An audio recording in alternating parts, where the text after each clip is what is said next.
Yo, what's up guys? Back for a new video. This video I'm going to look back at my week 5 lineup and then look ahead to week 6. So before we get started, please be sure to drop a big like on the video and subscribe if you're new. So we crushed it this week. As you know, I only play one lineup on Sunday. Same lineup that I post on the website for NFL members. So you don't only get a lot of written advice, you also get my full lineup that I play. So if you want to join us, you can visit the website dfsprocess.net. But looking back at the lineup, I had the same 6 players as always that I had for my video. So far, I haven't had to change any picks that I made in the video, in the weekly video. But if that ever happens, I'll post it in the comment section or on Twitter. Carson Wentz came alive in the second half after a very poor first half. But the comeback effort wasn't enough as the Eagles lost by a couple points. But Carson Wentz was definitely one of the higher scoring quarterbacks of the week and was not very popular at all. So he definitely was a lot better than some of the chalk plays like Roethlisberger and Stafford especially. And then at running back, I kind of narrowed my running backs down to 3 guys early on in the week. Gordon, Johnson, and Yeldon. I wanted to fit all 3 of them in. They all did great. Anytime your running back gets over 20, that's a great. But obviously, James Conner was the best play at running back, if any of you guys played him. But I know Conner wasn't as popular as these 3 players were in cash games. Even though he was kind of popular, it wasn't going to kill you if you faded him. And then only bad player that I had in this lineup was Alshon Jeffrey. So I wanted to pair somebody with Carson Wentz. Couldn't afford Zach Ertz. Jeffrey I thought was the second best option, even though he was kind of in a tough matchup against Rhodes. Even though Rhodes hasn't been great this year, but Jeffrey just turned out not to have a good game. Happens, but still was able to crush, so I'm not too mad. Jordy Nelson, Amari Cooper got shut down by Casey Hayward like I expected. He only got 1 target. Opened up guys like Jordy Nelson to get more action, even though Nelson didn't get a ton of catches, but he did manage to get a touchdown catch, so that's definitely saved his fantasy line. Adam Thielen, I love the Viking side, like I mentioned, throw the ball a ton. Thielen just been amazing this year, amount of targets he's been getting. Crushed it, could have easily had 2 touchdowns, but he wasn't able to outrun the defender on his 64-yard catch. Austin Hooper was the big play. Fading Vance McDonald in cash games worked out great. This is why sometimes I do like to fade the chalk in cash games because it's not going to work out 100% of the time. Austin Hooper going up against the worst team in the league against tight ends, which were the Steelers heading into week 5. I was surprised that he wasn't very popular at all. I thought he would be the second popular option behind McDonald, but nobody was really on him in cash games. Worked out great for us, so take that 16.7 from a 3K tight end. Yeldon, great. Only got 10 carries, but was great in the pass game. Got a receiving touchdown. And then the Bills defense needed a cheap defense. Bills playing at home against the Titans team that hasn't been great this year except for the Eagles game offensively. Bills have above average defense. They did their job with 12. All right, so let's look ahead to week number 6. We got 12 games on the docket for this week. Quarterback this week, give me Jameis Winston against this Falcons team. Winston's only 5,800. He played the second half of the game against the Bears. Didn't look great, but first came back in a while. Did manage to move the ball a little bit. And the Bears are one of the best defenses in the league this year, so not surprised by that. Now he gets to go face off against one of the worst defenses in the league in the Dome in Atlanta. Not to mention that the Tampa Bay has absolutely no running game. So we're going to see Jameis Winston throw the ball a ton. It's going to be a very high-scoring game. Highest over-under on the slate, 57. Should be a shootout. Just with the Falcons missing so many key defensive players, they haven't been able to stop anybody. And Winston and the Bucs offense was rolling. Well, Winston wasn't rolling, but the Bucs offense was rolling with Fitzpatrick for the first couple weeks. And I think they can manage to get it back on track against this very bad defense in a Dome. A running back, it's pretty simple once again. Same couple of guys stand out. Melvin Gordon at 8,200. Going to play him pretty much every week. You get an $1,800 saving off of Todd Gurley. There's no way I'm going to be able to pay $10K for Todd Gurley this week. Getting $1,800 saving going to Melvin Gordon has the same upside as Todd Gurley. Todd Gurley just has been getting more touchdowns because his offense has been able to move the ball more.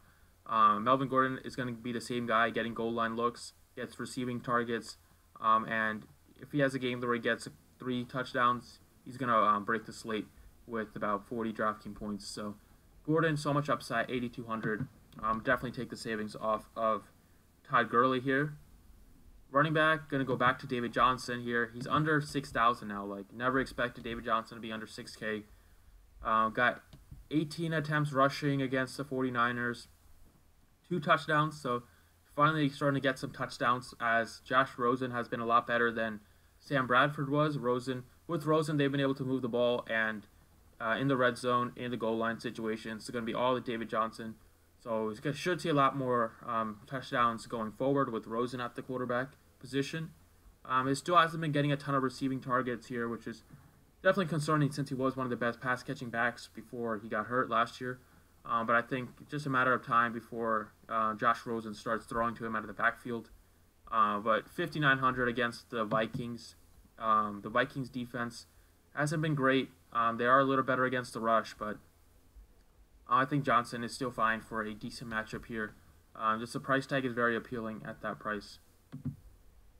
Alright, so want to pair Jameis Winston with favorite target Mike Evans. Mike Evans and Jameis Winston have such great chemistry in the past couple years, and I expect that chemistry to go right back. Great matchup for Mike Evans against the Falcons. So much upside with him, getting a ton of targets.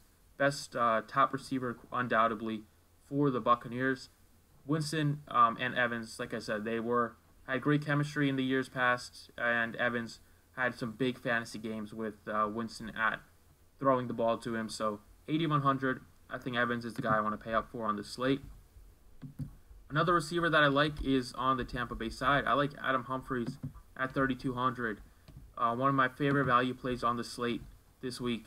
If you look at the snap count, his snaps have been going up every single week. He actually got the start in week 4. He might get the start once again as Chris Godwin has struggled with some drops here. But if you look at week number 3, Adam Humphries got 72% of the snaps, second highest on the team behind Mike Evans with 80%. He was even higher than guys like Deshaun Jackson. Godwin, like I mentioned, he's only playing about half the snaps now. So he played 72% of the snaps in week 3. You look at week 4, he's been getting even more, and this is the week where he started in the slot. So at 3,200 in the highest total of the game. This week in week 4 he played 78% of the snaps, got the start as well, and was along the field a lot more than Chris Godwin here. So looks like Adam Humphries is now the new number 3 receiver for the Buccaneers, and at 3,200, the top value play of the slate. Given how high scoring this game should be, especially if he's going to be on the field for 80% of the snaps like he was the past couple of weeks, I think he has a chance to have a really good game here and super cheap. So I definitely love Adam Humphries here. And then at the flex position, I'm going to go back to TJ Yeldon. Doesn't look like Leonard Fournette is going to be ready to play. His hamstring injury is not progressing well. I'm going with the same 3 running backs that I had in week 5.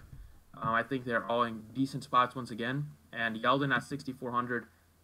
If Fournette is out, it's going to be one of my favorite guys in the mid-range because 6,400, he's a big player in the receiving game. Got 10 targets against the Chiefs. Against the Cowboys here, the Jaguars rely on Yeldon a lot. He was on the field for pretty much every snap here, especially with Corey Grant, their other running back, getting carted off the field. He's probably going to miss a couple weeks. So with Grant out, with Fournette most likely out, it's going to be TJ Yeldon getting all the snaps here. And then the only other running back they have is a rookie. I'm not sure he's going to play much at all. So it's going to be TJ Yeldon show. Big player in the pass game. She'll get a lot more snaps on the ground here just because he only got 10 carries. But this game should be closer, so he should see closer to 20 and also get the same amount of targets. So could be kind of like a mini Melvin Gordon this week. TJ Yeldon. I'll have a ton of upside, so I'll be all over that play. If Fournette is out. If Fournette is not out, I would probably go up to James Conner or Joe Mixon as my flex because I like this Pittsburgh-Cincinnati game. I love to get a running back in my flex as running backs are a lot safer, like I mentioned, than wide receivers, especially for cash games. But, yep, those are some 6 players that I like for this week. Going to be all over the Tampa Bay Bucks. Love their offensive players this week against the Falcons. So that's all I got. Thanks for watching. I appreciate it. If you're enjoying for NFL, you can visit the website in the description. And good luck this week.